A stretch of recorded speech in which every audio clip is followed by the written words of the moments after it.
For their 8th straight win and their 12th consecutive game earning at least a point, the Seattle Kraken bested the Washington Capitals 4-1 in their arena. Seattle recovered from another rough defensive start to outscore their opponents by 3 goals for the 4th straight game, a rousing demonstration of growing depth throughout the lineup. Let's dive into how exactly they accomplished that.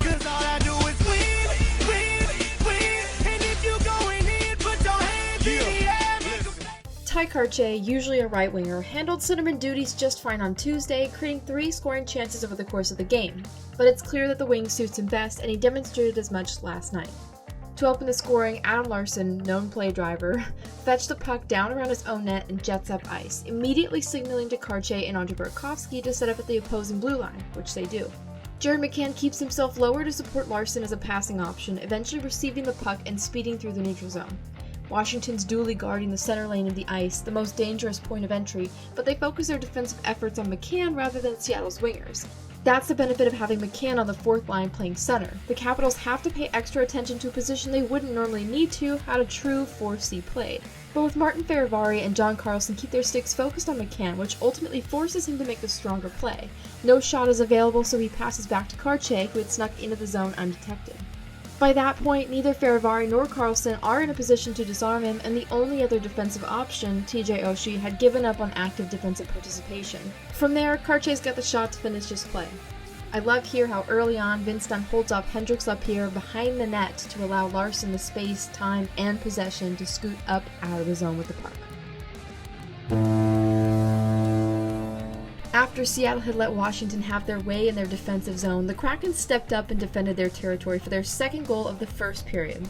Joel Edmondson attempts a zone entry, but Brandon Tanev applies pressure, forcing a turnover and snatching up possession. Tanev then passes through the legs of Nicolas Aube-Kubel over to Alex Wemberg, who cruises into the zone on sides thanks to a stretch out from Jaden Schwartz, and shoots a puck around Ethan Bear to beat Darcy Kemper cleanly. Good on Seattle's on-ice defensive pair here, Brian Dumoulin and Justin Schultz, for closing Washington's campaign off at the blue line and not collapsing in to allow space for a better pass or further journey into the zone. It's tough to give up a goal, but if we're being honest, it's not so bad to see a player like Max Pacioretty score, who spent the last 2 years recovering from consecutive Achilles tendon tears. 2 dramatic passes kill Seattle's apt defensive positioning on this play, which occurs early in the 2nd period. The first comes in the form of a stretch pass, sent from Trevor Van Riemsdyk in the middle of Washington's defensive zone to Dylan Strome posted Seattle's blue line, which is a distance of more than 60 feet and passes 3, almost 4 Kraken skaters. The second pass is cross ice in Seattle's defensive zone from Strome at the wall to Pacioretty just opposite him, completely eluding Schultz and Dumoulin in the process. Dumoulin and Schultz are doing very little more than just participate, just keep up with the play as it unfolds. They're kind of just floating. An active stick from either defenseman or a little more from McCann just behind could have done wonders to prevent this play given the length of the pass. The longer a puck pass would travel, the more vulnerable it is to interception. But from there, Pacioretty's able to beat Joey Daccord cleanly, who ended up recording a .962 save percentage on the night.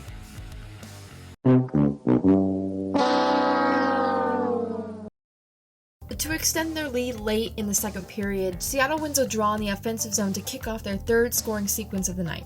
Yanni Gourde, Eeli Tolvanen, and Oliver Bjorkstrand, in that order, aid in this face-off, speaking to their chemistry as a line now 320 minutes in the making. Some strong offensive zone cycling helps Seattle open up a path to the net from the right side of the ice, even despite counter pressure from Washington. Schultz receives the puck at the point, takes it down the wall, and hands it off to Eeli Tolvanen, who sends it right back with a delicate backhanded touch. Schultz passes over to Gourde, now at the paint, who doesn't get his stick on it, but a fortuitous bounce finds Schultz anyways, in prime position for him to scoot it up and over Kemper's pad.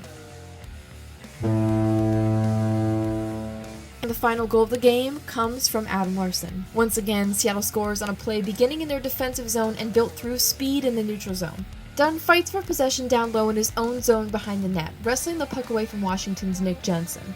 Schwartz supports him by taking the puck and passing off quickly to Adam Larsson in the middle of the defensive zone and unguarded by any Washington skaters. Tanev recognizes that there's only one Capital and an empty zone just ahead and scoots to the outside of the ice to turn himself into a passing option for Larsson, speeding through the neutral zone with the puck. There's a bit of give and go between them before Larsson pulls Kemper to the side and shoots around him, backhanded. It's unusual to see Dunn take on the stay-at-home defensive responsibilities and Larson to take on the scoring, but clearly they're comfortable and flexible enough as a pair to get the job done anyways.